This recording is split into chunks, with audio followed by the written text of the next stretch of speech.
Stell dir vor, es ist Nacht, ein lauer Juliabend. Ein Park liegt komplett im Dunkeln. Nur hier unten am Wasser flackern plötzlich Fackeln auf.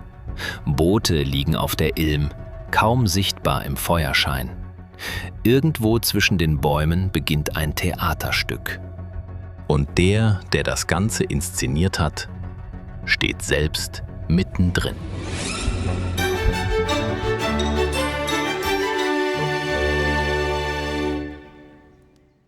Was heute wie ein ganz normaler Park aussieht, war damals eine Bühne.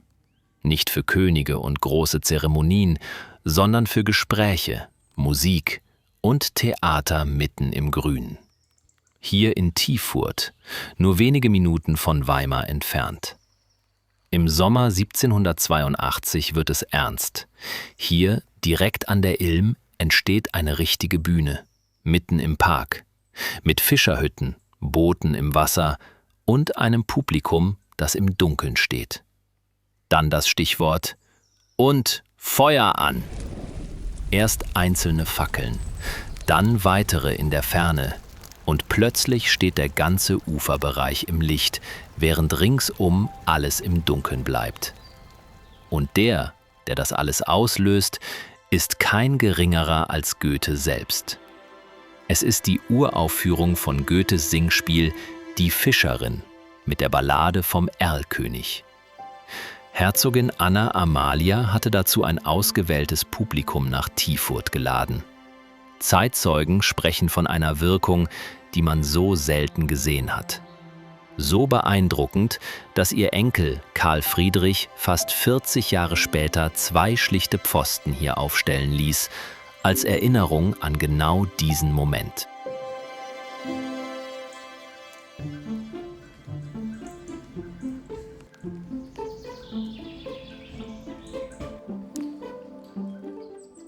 Was man heute kaum noch sieht.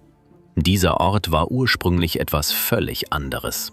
Kein Park, keine Bühne, sondern ein ganz einfacher Gutshof mit Wiesen, Äckern, Schafen, Ziegen und Karotten.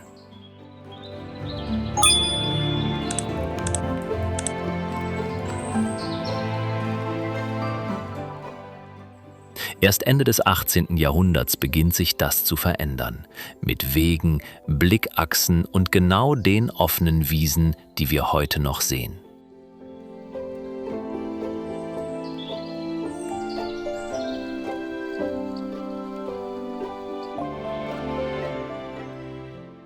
Und mittendrin ein kleines Schloss.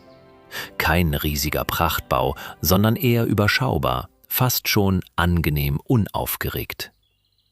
In seiner heutigen Form entsteht es im 18. Jahrhundert und dient vor allem als Sommersitz. Für ein Haus mit dieser Gästeliste wirkt es erstaunlich entspannt.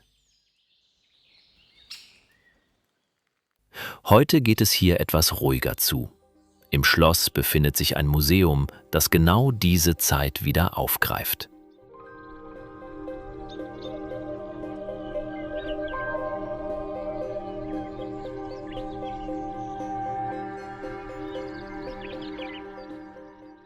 Herzogin Anna Amalia holt sich diesen Ort bewusst aus der Enge der Stadt heraus, raus ins Grüne, dorthin, wo man freier denken kann.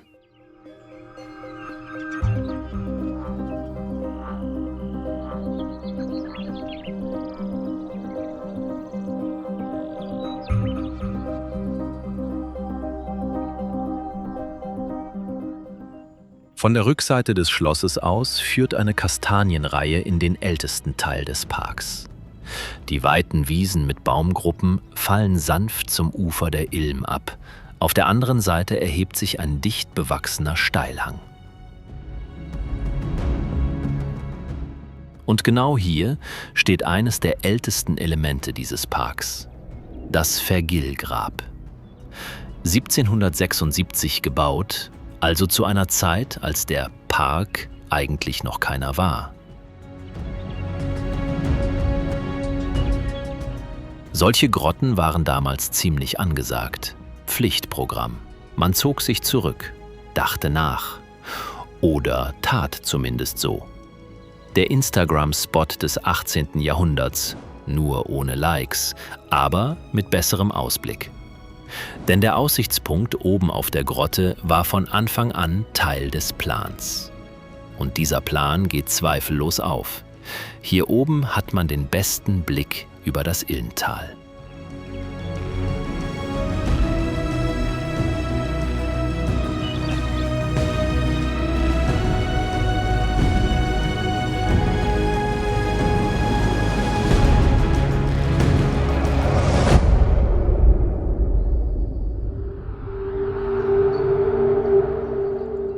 Zurück zum Ufer der Ilm. Und schon auf dem Weg zeigen sich die nächsten kleinen Entdeckungen durch das Grün. Bevor man den Musentempel jedoch erreicht, fällt das Kenotaph unten am Uferweg ins Auge. Sieht aus wie ein Grab, ist aber keins, hier liegt niemand. Es erinnert an Prinz Konstantin, der Mann, mit dem die Geschichte des Tiefurter Parks überhaupt erst beginnt. Er lebte nur 5 Jahre hier, von 1776 bis 1781. 1793 starb er, 2 Tage vor seinem 35. Geburtstag. Nicht hier in Tiefurt, sondern weit entfernt im Krieg. 2 Jahre später lässt Anna Amalia dieses Denkmal errichten, ganz bewusst als Scheingrab. Und selbst die Form ist kein Zufall. Ein griechischer Sarkophag, also Antike, Stil und ein bisschen Inszenierung.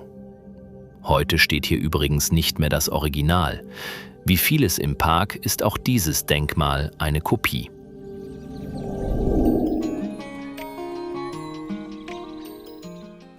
Diesen lauschigen Sitzplatz ließ Anna Amalia 1782 anlegen.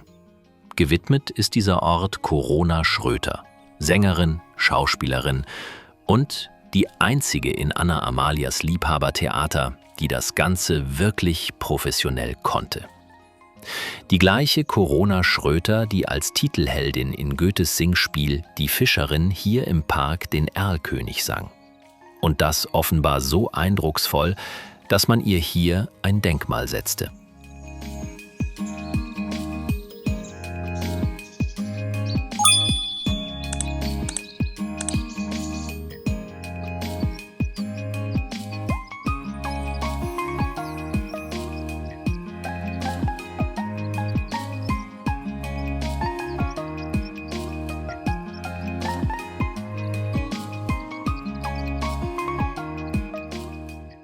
Ein paar Schritte weiter der Wielandplatz, benannt nach Christoph Martin Wieland, Dichter, Aufklärer und eine der prägenden Stimmen im Kreis um Anna Amalia.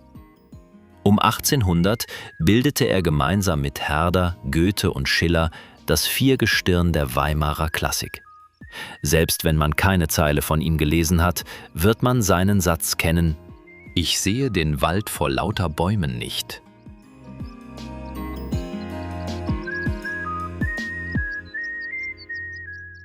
Vom Dichter zum Prinzen. Ein Denkmal für Prinz Leopold von Braunschweig. Sein Name steht hier nicht für Macht oder Glanz, sondern für eine Geschichte, die tragisch endet.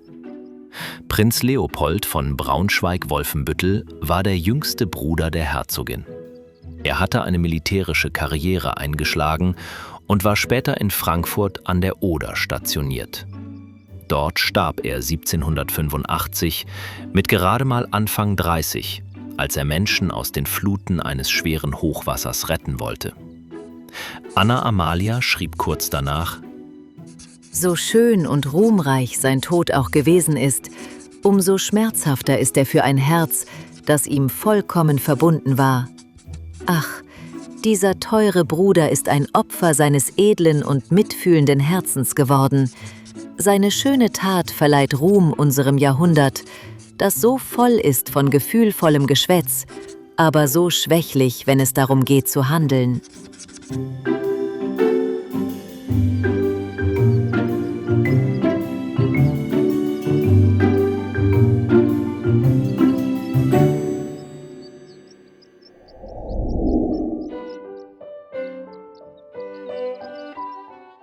Moment, war Mozart etwa auch in Tiefurt? Nicht ganz. Doch Anna Amalia, selbst leidenschaftliche Musikerin, setzte ihm hier ein Denkmal. Und das erstaunlich früh. Schon 1799 entstand dieser Altar im Park. Damit ist dieses Mozart-Denkmal das älteste außerhalb Österreichs.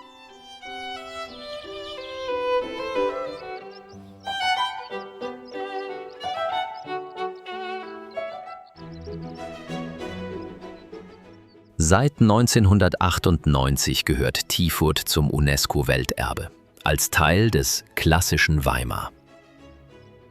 Auf rund 21 Hektar, also etwa 30 Fußballfeldern, entfaltet sich hier ein Park, der alles andere als zufällig wirkt. Denn das, was wie Natur aussieht, ist in Wahrheit gestaltet, ganz im Sinne des englischen Landschaftsgartens des 18. Jahrhunderts.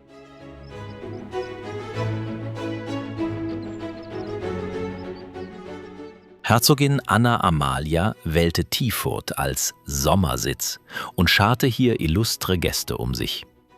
Ihr liebliches Tal, wie sie den Park nannte, entwickelte sich über Jahrzehnte weiter, bis es um 1850 unter Hofgärtner Eduard Petzold sein heutiges Gesicht erhielt.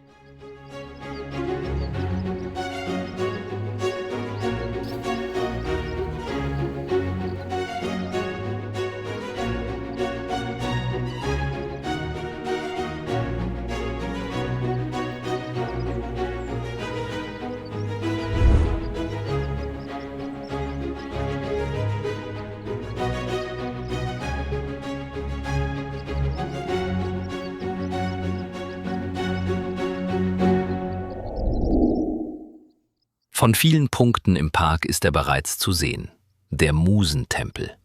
Und das ist kein Zufall. Dieser Ort will gesehen werden. Hier ging es nicht nur um schöne Aussichten, sondern um die schönen Künste. Die Musen standen gewissermaßen Pate, allen voran Kalliope, zuständig für Dichtung, Wissenschaft und Philosophie. Der Tempel selbst entstand 1803 auf den Resten eines älteren Baus, der bereits 20 Jahre zuvor unter der Regie Anna Amalias errichtet worden war. Und selbst die Säulen haben Geschichte. Sie stammen aus dem abgebrannten Weimarer Residenzschloss von 1774. Recycling, würde man heute sagen, oder etwas eleganter, gelebte Baugeschichte.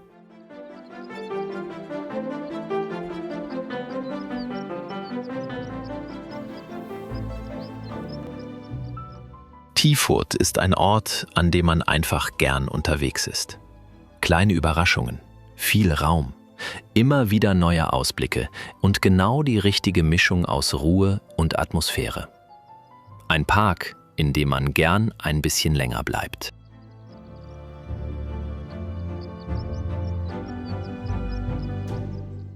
Wenn dir unser kleiner Ausflug gefallen hat, lass gern ein Like da und abonniere meinen Kanal, damit du keine weitere Tour durch Schlösser und Parks verpasst.